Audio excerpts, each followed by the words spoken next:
चर्चित सीरियल में कहानी ने ऐसा मोड़ लिया है कि हर कोई हैरान रह गया है। पुलिस स्टेशन का माहौल बेहद तनावपूर्ण है। एक तरफ आदि सलाखों के पीछे खड़ा है, तो दूसरी तरफ अचानक इशिता की एंट्री होती है।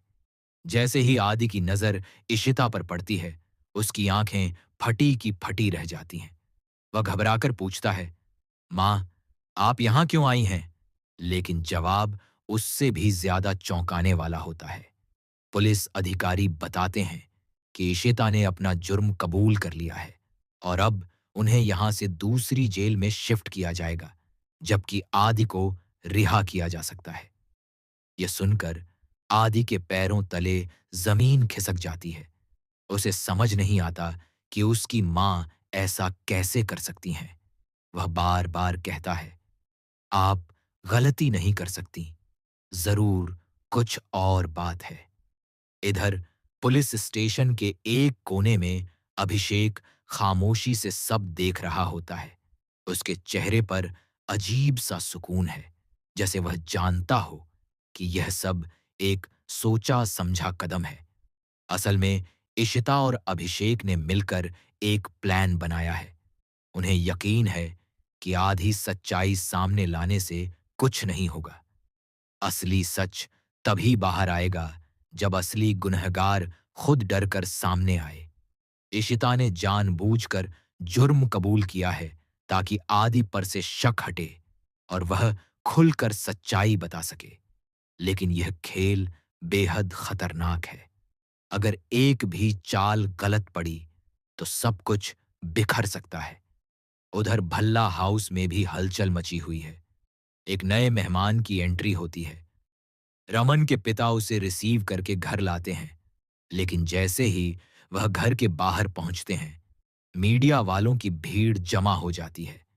कैमरे, माइक्रोफोन और तीखे सवाल, सब एक साथ।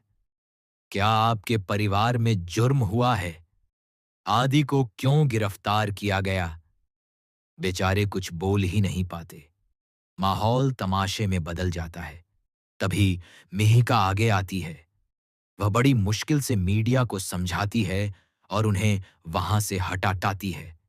लेकिन परिवार की इज्जत और सुकून दोनों दांव पर लग चुके हैं। घर के अंदर हर कोई परेशान है। सिम्मी रो रही है। उसे समझ नहीं आ रहा कि इस मुसीबत से परिवार को कैसे निकाला जाए। इधर रूही को जब सच्चाई पता चलती है कि आदि जेल में है, तो उसका दिल टूट जाता है। वह सीधे रमन के पास जाती है। हाथ में मिठाई लिए वह खुशखबरी देने आई थी, लेकिन यहां तो दुख का पहाड़ टूट पड़ा। रमन अपनी आंखों के आंसू छुपाते हुए मुस्कुराने की कोशिश करता है। वह नहीं चाहता कि उसकी बेटी टूट जाए, लेकिन जब रूही को सच्चाई पता चलती है, तो वह जिद पकड़ लेती है। पापा, हम अभी पुलिस स्टेशन चलेंगे। सच सामने लाना होगा। पुलिस स्टेशन में आदि अब धीरे धीरे हिम्मत जुटा रहा है। उसे समझ आ गया है कि यह सब एक प्लान का हिस्सा है, लेकिन फिर भी मां के जेल जाने का डर उसे अंदर से तोड़ रहा है। तभी इंस्पेक्टर आकर कहता है कि इशिता को तिहाड़ जेल शिफ्ट किया जाएगा। यह सुनते ही आदि घबरा जाता है। वह चिल्लाकर कहता है, रुकिए, मेरे पास सच्चाई है। मेरी मां ने कुछ नहीं किया है। असली गुनहगार कोई और है, एक तीसरा आदमी। यह सुनते ही सब चौंक जाते हैं। इशिता भी हैरान रह जाती है, क्योंकि उसने जिस थेरेपी और प्लान के बारे में सोचा था, उसकी जानकारी आदि को पूरी तरह नहीं थी। आखिर यह तीसरा आदमी कौन है? क्या आदि सच में पूरी सच्चाई जानता है, या वह भी किसी के जाल में फंस गया है? अभिषेक के चेहरे पर हल्की सी मुस्कान आ जाती है। उसे लगता है कि प्लान काम कर रहा है। अब सच्चाई खुद ब खुद सामने आने वाली है। लेकिन क्या यह सच परिवार को जोड़ पाएगा, या रिश्तों में और दरार डाल देगा? कहानी यहीं नहीं रुकती। आगे के हिस्सों में खुलासा होगा उस तीसरे शख्स का। और सामने आएगी वह सच्चाई जिसने पूरे भल्ला परिवार को हिलाकर रख दी। पुलिस स्टेशन का माहौल अब और भी ज्यादा भारी हो चुका है। आदि के तीसरे आदमी वाले खुलासे ने सबको सन्न कर दिया है। इशिता की आंखों में डर साफ झलक रहा है, लेकिन वह खुद को संभालती है ताकि आदि कमजोर न पड़े। अभिषेक भी अब पूरी तरह सतर्क हो जाता है।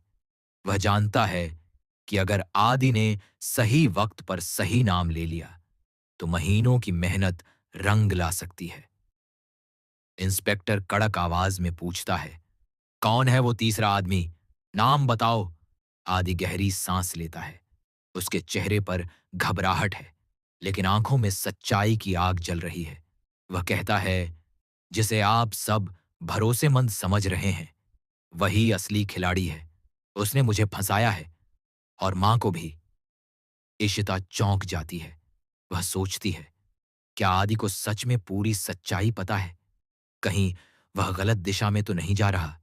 लेकिन आदि अब रुकने वाला नहीं। वह बताता है कि जिस दिन यह सब हुआ वहां कोई और भी मौजूद था। एक ऐसा शख्स जो बाहर से मददगार बनकर आया, लेकिन अंदर ही अंदर सबको मोहरा बना रहा था। इधर भल्ला हाउस में बेचैनी बढ़ती जा रही है। सिम्मी लगातार रो रही है। वह बार बार कहती है, हमारे परिवार को किसी की नजर लग गई है। मेहिका उसे समझाती है कि अभी टूटने का समय नहीं है, सबको मजबूत बनना होगा। उधर रूही जिद पर अड़ी है। वह रमन से कहती है, पापा, अगर हम चुप बैठे रहे तो मां और भैया दोनों फंस जाएंगे। रमन अंदर से टूट चुका है, लेकिन बेटी के सामने मजबूत बनने की कोशिश करता है। उसकी आंखों में दर्द है। एक तरफ बेटा जेल में, दूसरी तरफ पत्नी पर जुर्म का आरोप। रमन सीधे अभिषेक से मिलने पहुंचता है। वह गुस्से में पूछता है, आखिर ये सब क्या हो रहा है? पहले आदि को गिरफ्तार किया, अब इशिता को। आप लोग कर क्या रहे हैं? अभिषेक शांत आवाज में कहता है, रमन, भरोसा रखिए। जो दिख रहा है वो पूरी सच्चाई नहीं है। कभी कभी असली गुनहगार को पकड़ने के लिए खुद को दांव पर लगाना पड़ता है। रमन हैरान रह जाता है। मतलब? अभिषेक धीरे से कहता है, इशिता ने जो किया वो प्लान का हिस्सा है, ताकि आदि बिना डर के सच बोल सके। रमन के दिल में एक साथ गुस्सा और राहत दोनों उमड़ पड़ते हैं। वह सोचता है, क्या सच में इशिता इतनी बड़ी कुर्बानी दे सकती है? लेकिन अगर प्लान फेल हो गया तो? उधर पुलिस स्टेशन में आदि आखिरकार उस तीसरे शख्स का नाम लेने ही वाला होता है। तभी अचानक एक कॉल आता है। इंस्पेक्टर फोन उठाता है और उसका चेहरा बदल जाता है। वह सख्त लहजे में कहता है, आदि, पहले सबूत दिखाओ। सिर्फ नाम लेने से कुछ नहीं होगा। आदि घबरा जाता है। उसके पास सबूत है, लेकिन वो सुरक्षित नहीं है। उसने उसे किसी भरोसेमंद इंसान के पास छुपा कर रखा है। अगर वह सबूत यहां पहुंच गया तो सब साफ हो जाएगा, लेकिन अगर नहीं आया तो इशिता को तिहाड़ जेल भेज दिया जाएगा।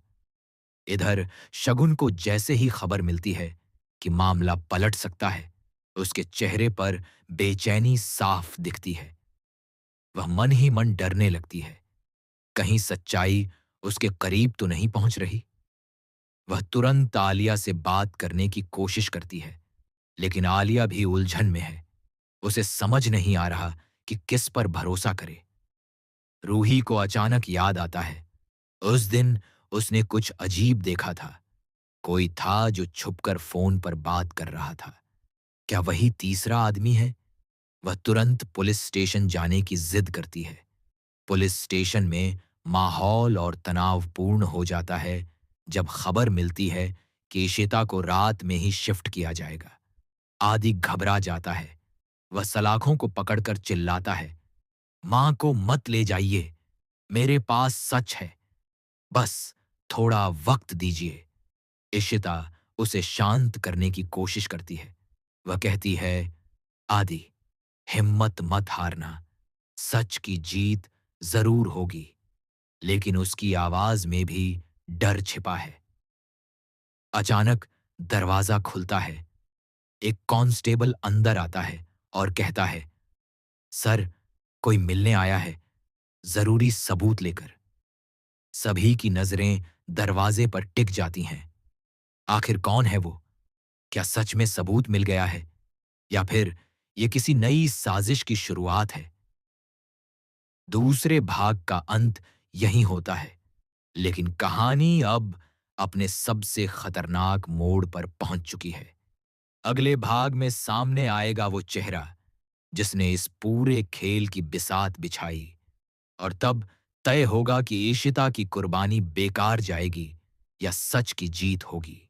पुलिस स्टेशन का माहौल अब चरम सीमा पर पहुंच चुका है। आदि के शब्दों का असर सभी पर पड़ रहा है।